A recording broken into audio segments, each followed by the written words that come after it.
Billy Bob Space Trucker. Chapter 9. First Wing Diplomat Thomas was sitting in stunned silence.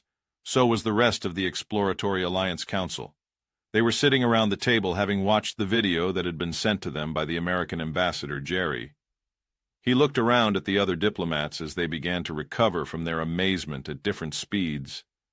Then he looked back to the intern who had got the video working on their presentation screen. "They insist on calling us what again?" After some fiddling with the translator, I was able to determine their desire to call us space eagles. Eagles are large predatory birds from their home planet. Apparently, we possess a striking resemblance to them, and not only that, but one species is their clan symbol. He typed away on his console to bring up one of the images from the video again. There indeed was a symbol that looked something like a Libertonian, but without arms. Clearly an animal instead of something intelligent. But it looked menacing. In one hand, it clutched a symbol for ancient human weapons Tomas had been told were arrows. In the other hand, it clutched something he'd been told was a hamburger. Apparently, it represented their desire for war and prosperity, something like that. Right. And then that first segment? That was some of their military training or warrior cultivation program? No, I'm told those were sports. There was some murmuring among the panel as Second Wing Diplomat Sherry spoke up. "You mean those weren't ritualized forms of combat? That was just their version of swoop and swipe? Or divers and climbers?" "Yes, that's correct." "But they were smashing into each other and hitting that small sphere with a stick. How did they do that?" The general noise level rose as everyone tried to talk, and Tomas had to raise his wings, fluttering them to get everyone to quiet down for a moment. Sherry spoke up again. "There's no way that's realistic. That species must only perform those sports during rare and focused rituals. The pain they must inflict on the players is not sustainable." Tomas waved his hand slowly to indicate calm. "From what we've been told, that video was sent to us in good faith to better explain their clan. From what Blackwing diplomat Emily told us, this is on par with the mercenaries she has hired. It seems like the reports she has sent us are not too good to be true, but instead, incredibly fortunate for us." "But will they help us? It's centuries since the galactic government marginalized us for our attempts to bring out the greatest of species. They feared our potential and worked to bring everyone down to the same level, and this species is no different. The galactic government will soon move against them. They'll fend for themselves and won't give us another thought." Tomas shook his head and pointed a hand at the screen. "That video seems to indicate a culture that would love to help us. But really, we have to watch the mercenary with Emily. If he continues to behave as she thinks he will, and he represents these Americans, then they will be the greatest allies our people have ever had." The First Wing Diplomat rose then, turning to look out the window over the capital beyond. The rising spires built in the mountains above the gaseous valleys below.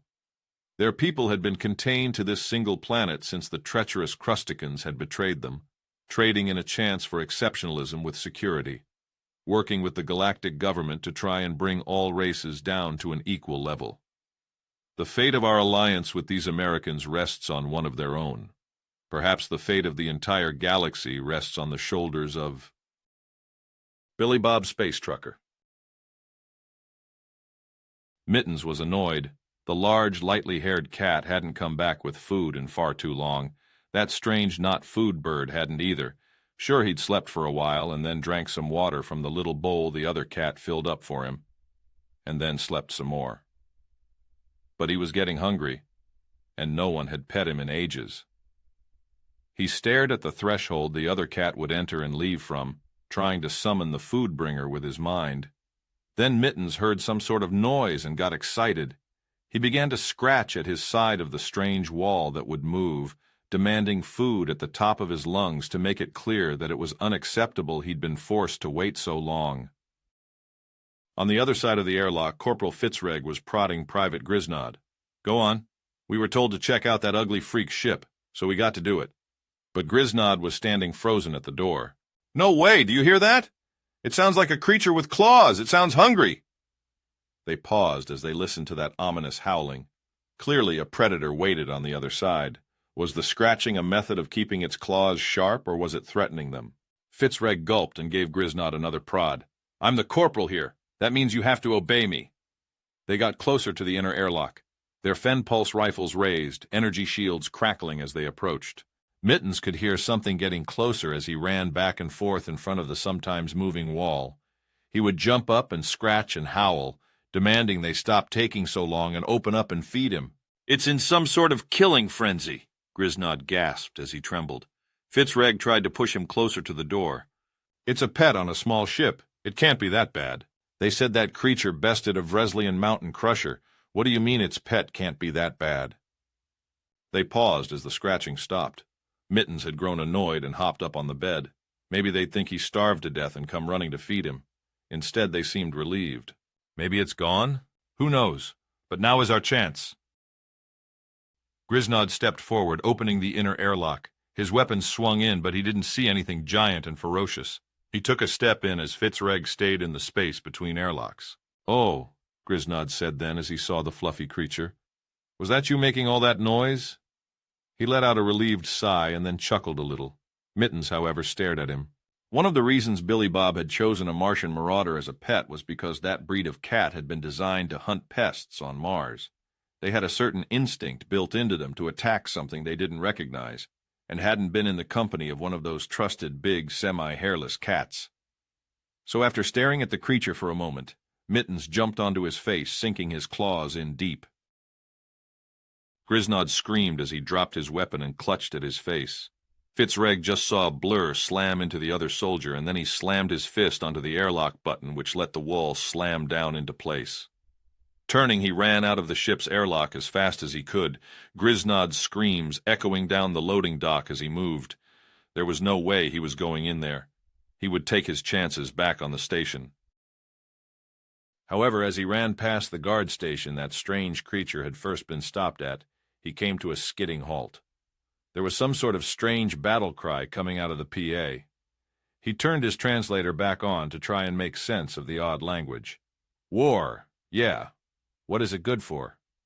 He didn't like the sound of that. Then ahead of him, at one of the intersections in the station, he saw 4 of his battle brothers running as fast as they could. There was some sort of explosion, and a wave of fire washed over them.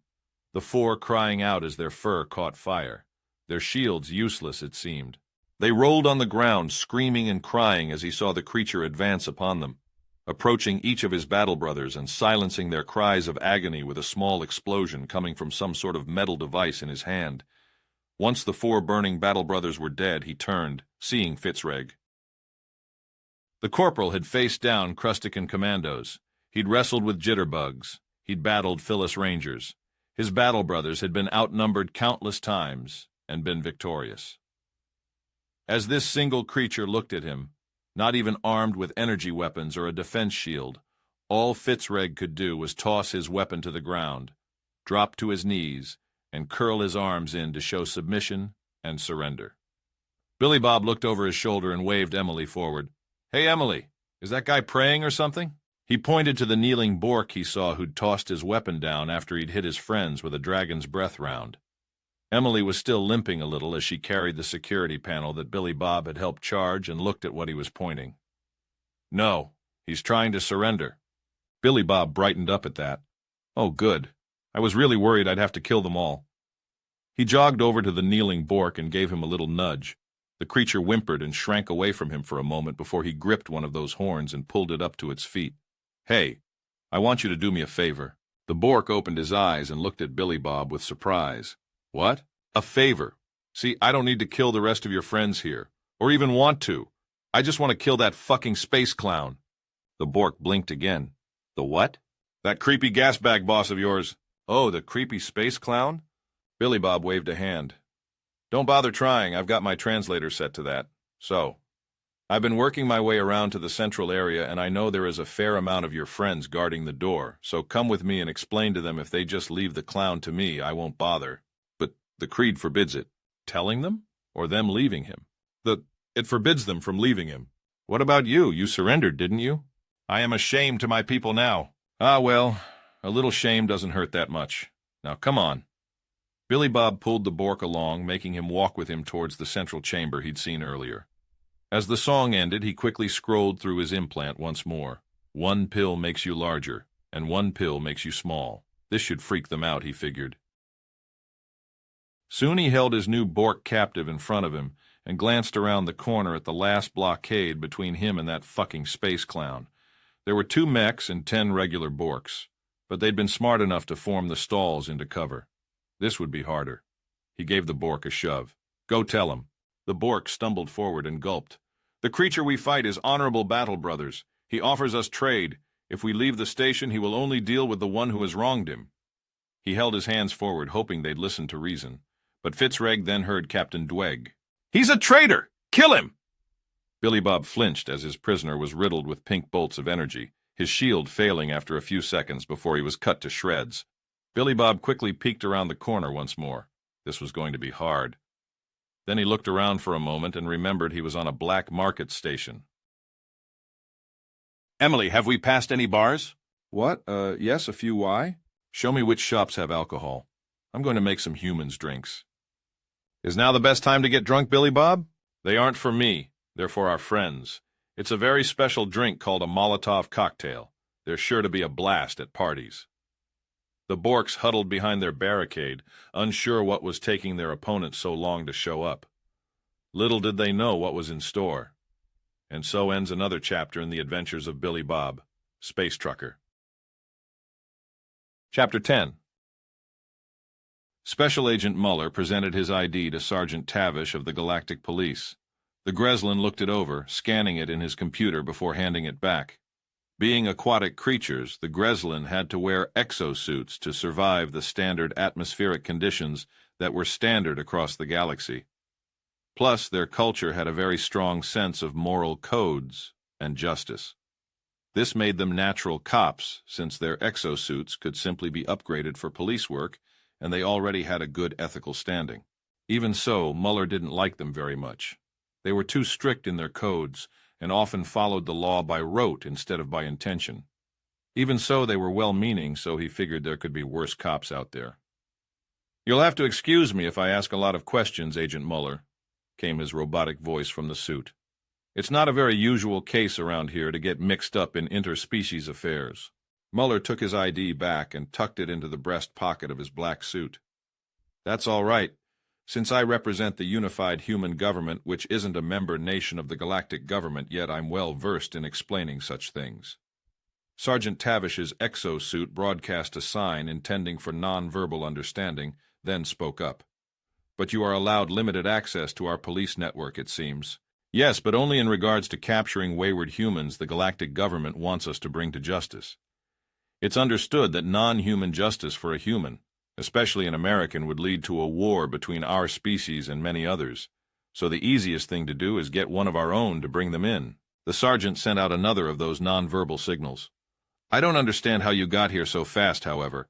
I only sent out the station broadcast a few sleep cycles ago." "Yes, our active cycles are much longer. We can travel up to 4 standard sleep cycles before needing to rest." The sergeant's exosuit remained quiet at this information, likely surprised. Muller took advantage of the quiet to pull his notepad out of his jacket and click his pen in preparation for writing. Before he could scribble anything down, however, Tavish pointed at the notepad and pen.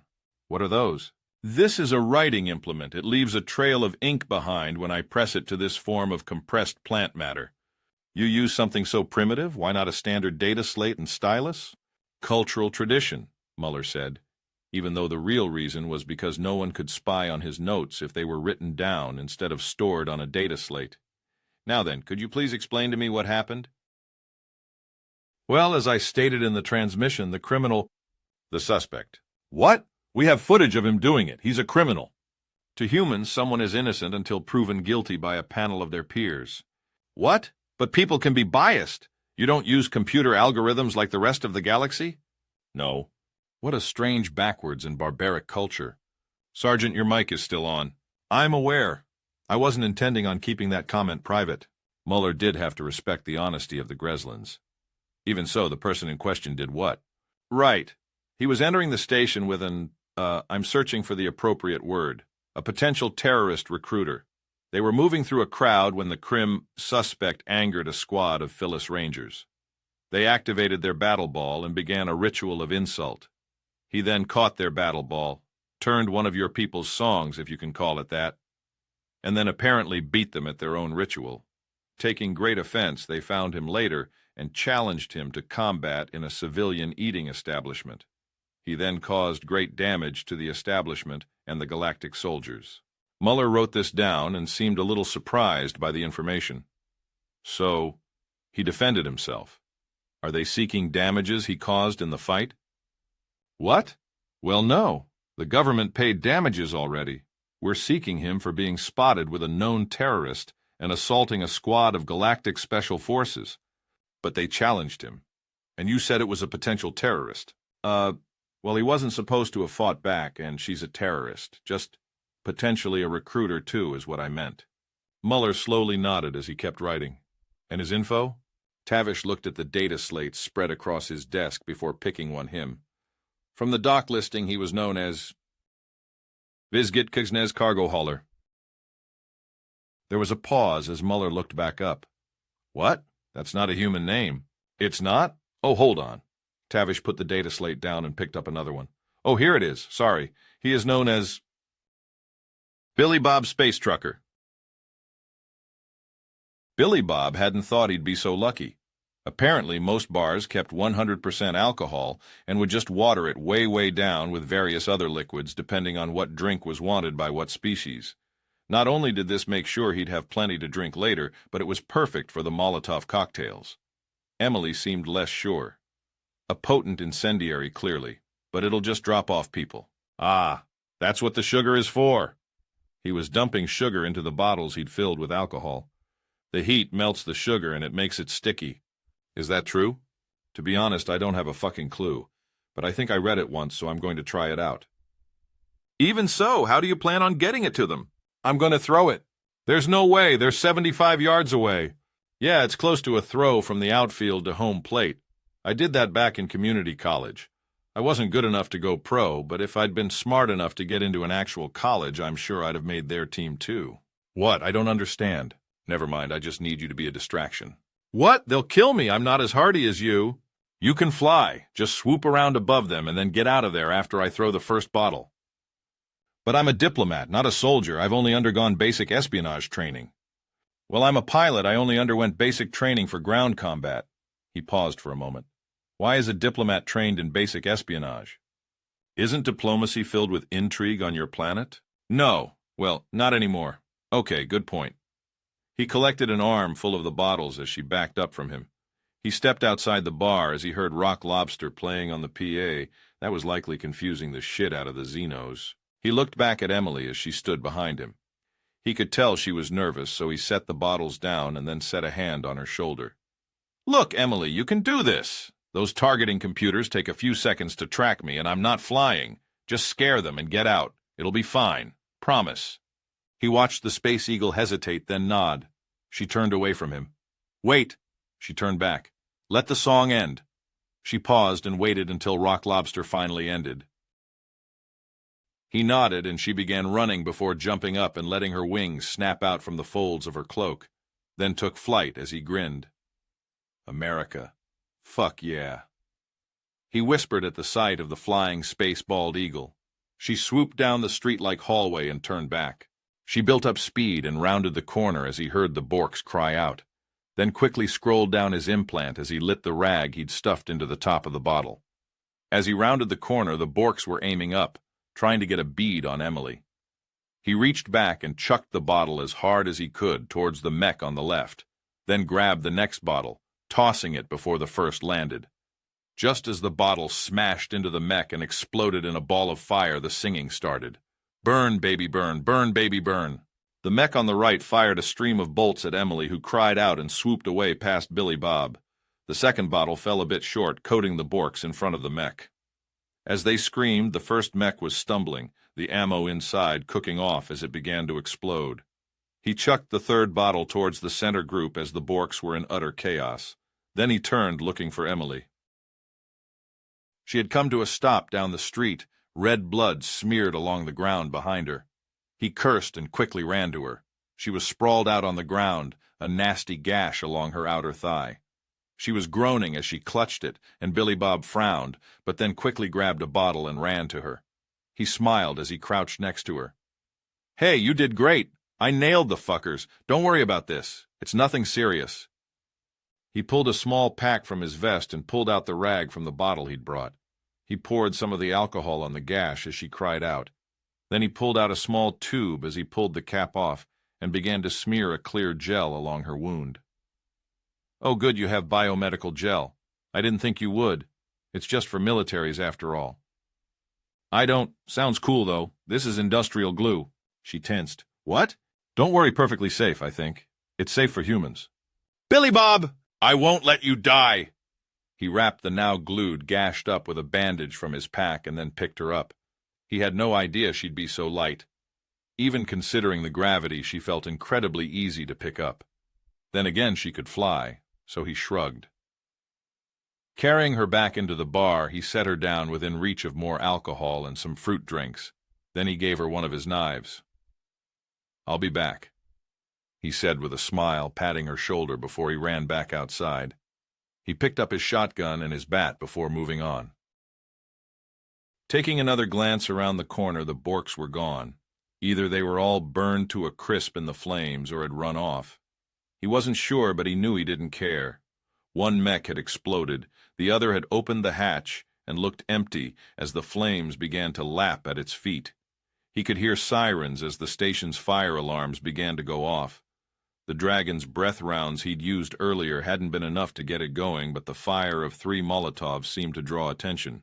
He began to run faster before jumping over one of the puddles of flame near the edge.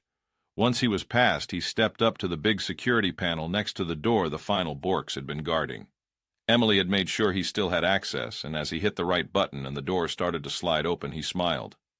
"Just you and me now, clown."